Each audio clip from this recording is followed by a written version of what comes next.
Okay, so g'day and welcome back to Maldives Coins and Banknotes. So I have got a bag of coins here. A lot of you coin collectors probably not too familiar with this country, but it is a popular tourist country, and this is the Maldives. So this is basically how I store a lot of my collector's coins because I just don't have enough books to actually put them in. A lot of other collector's coins I put in 2x2s. So I should actually do that with these coins, but these are all pretty common.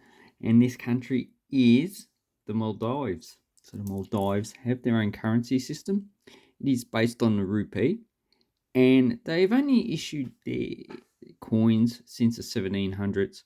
So before that, I would say most likely they just used different coins from all over the world. More than likely, majority of them were the Mughals, because the Maldives is close to India. Actually, it's just really Coral Islands to the southeast of India. No, southwest. Sorry, my geography is a little bit stuffed. Anyway, so they do use their currency. Current exchange rate's about 10 rupiah equals $1 Australian, and I would divide these coins into three different periods.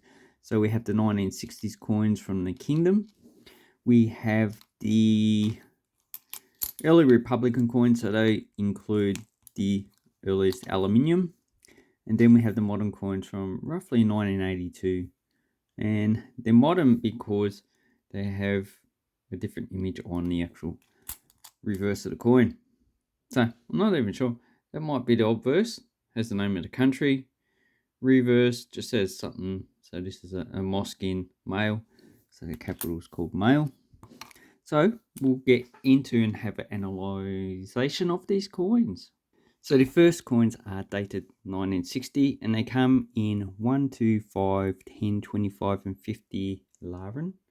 So the currency is 1 rupee equals 100 Laran. And there are some peculiarities that you need to look out for when you actually purchase in a coin. So the 1 and 2 Laran, the 1 is round, the 2 is square with round corners, and they are in bronze. So if there's any other metal for 1960, it would be classed as an error coin. And they only issued aluminium of these in 1970. Although I wouldn't be surprised in 1970 you'd probably find a bronze coin. Okay, 40 is 5 Laran. For 1960, there are two types. There's a bronze, and Numis doesn't have a weight for the bronze or a diameter, so it's a bit hard to tell. But there will be a weight difference if the diameter is the same, and also the thickness. And then there is this 5 Lari out of nickel brass.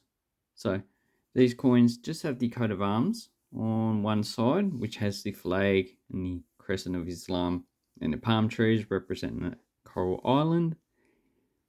And as you can see, it's scallop shaped, so it's fairly similar to another scallop shaped coin which was issued later. So this is South Vietnamese 1966 5 dong. So obviously this is not an earlier version, the earliest version with our scallop shapes. A lot of other coins do have it. So the top script looks like it's in Arabic. It doesn't look like it's in Maldives because they use a different script, and it probably just says the state of Maldives. And here we do have Maldives in smaller script, and here we just have the actual currency, so Larin. And these coins are a bit expensive. You'll probably be paying about $5 to $10. Although 1961's easy to get. If you want to get bronze ones, probably going to be very hard to get. It's on Numistar, who all in numismatics. I've never heard of them, but it's probably just a specialist in these type of coins. Okay, 1970, there are two types. They do have the nickel brass, which is hard to get, and then they had the aluminium. And the aluminium one, they had 300,000. So nickel brass is probably just the wrong planchet, or maybe they even started to mint the coins on a nickel brass and then decided to change over to the other metal. So it's unknown. I haven't seen any evidence or should we look up British Mint? They probably have something about it. Okay, then we have the 10 Lauren.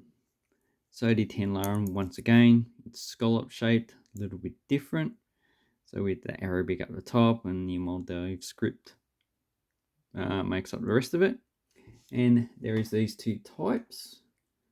So the nickel brass is only issued in 1960.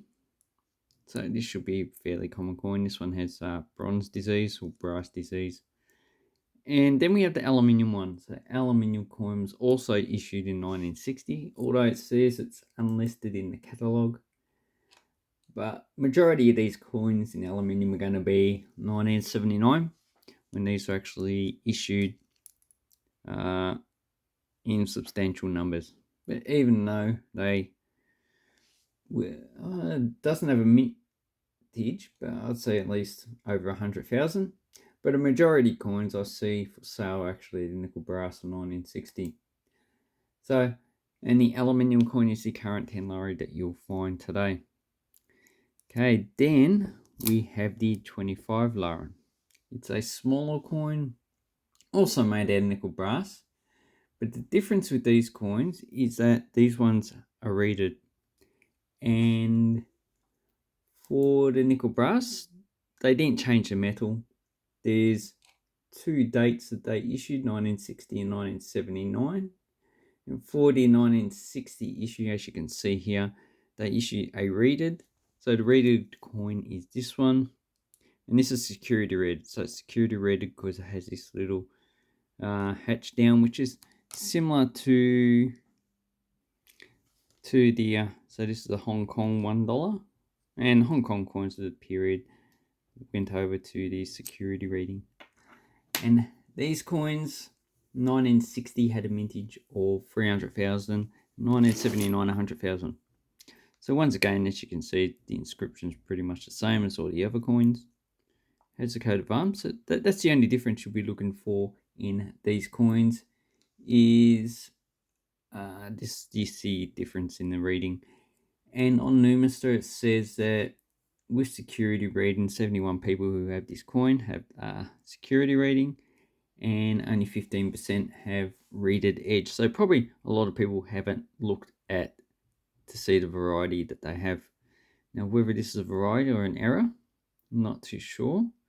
It could be that they were supposed to use a different coin. So here we have a Hong Kong 10 cent, a slightly bigger planchet, but this could be the case in that they just use a different planchet for the actual coin, or even they just put on the incorrect rim around the coin. So yeah, that is what you'll be looking for in the 25. In the 50, once again, there's only two dates for 1960 and 1979, and they're both the same metal, nickel brass. And also, along with the 25, Lauren, with the 50, you'll be looking for both of these, so the reeded and the security reeded. And once again, the reeded edge is the most common, which I have here. And the security reeded is probably the mistake that they made. So these are not found in 1979 coins. At 1979, they should all be reeded. And these ones are not as easy to get. So I do see a few, and they cost probably in this condition probably about $20. So as in the aluminium coins, the 1, 2, 5, and 10 are a lot harder to get than the nickel brass. So that's an interesting coin from an interesting currency. So in the future, I'm going to focus on trying to actually get a whole set of these. Now, to get ones under $10 is going to be a bit hard, and it'll just take a fair amount of time to actually do. So, in 1982, 1984, my mistake. So, they became a republic sometime earlier, and they decided to redesign the coins.